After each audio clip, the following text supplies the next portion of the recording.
Hey guys, it's JW. Just got to my my spot for my last shift of the day. I used to be able to squeeze in a video before the other two, but it's been kind of hectic lately. So, the end of school's coming, and we have one more full day, which is tomorrow, and then we're off Wednesday for something called Juneteenth. I believe that was allegedly the last day, or the date of the day that the last slave was released. I don't know how they would be able to know that, but whatever. And then we have to get back. We're off. Full day tomorrow, Tuesday, off Wednesday, and then a half day on Thursday. So we were scheduled to get out today, which is the 17th, but we had a couple of snow days, so they add them on at the end of the year, and that's why I don't like snow days. When I was a kid, I don't think they ever made them up. I mean, a snow day was just an extra day off, but now they make them up. The state of Massachusetts has some strict rules. Of having to go the full 180 days, which is a full school year.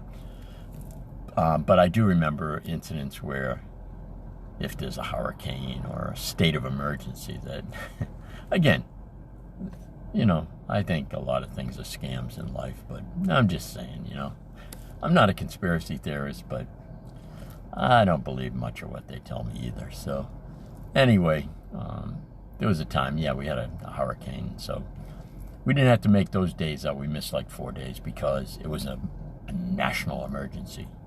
So does that make you any less smarter? Or, you know what I'm saying? I mean, so you don't go you go 176 days instead of 180.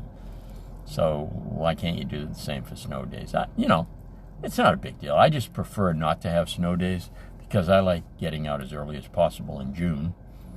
And that way, you got the nice weather. And, when you get a snow day, it's usually a crappy day out. So, when I was a kid, I used to like snow. I think all kids did.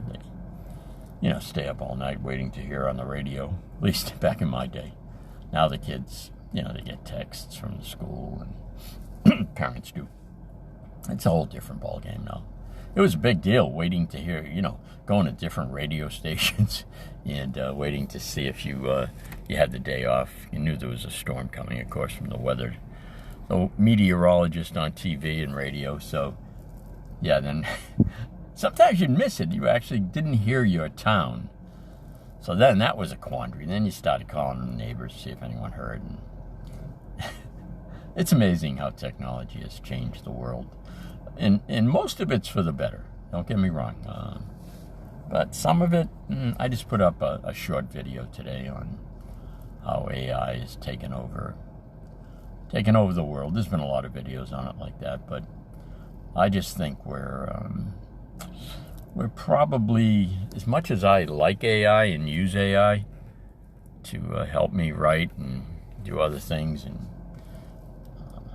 it is kind of, I don't want to say frightening, but it's kind of surreal that Donald Trump said the other day, I heard on the news, that he was going to fire his speechwriter because he said one of his staff wrote a speech for him that he was giving that night, and he said it was perfect.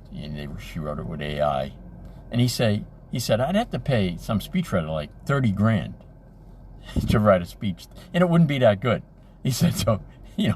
Trump always never short for words, says I should fire this guy. Anyway, this is just a short video. Sometimes I like getting on just to air out stuff, but anyway, I'll talk to you guys soon.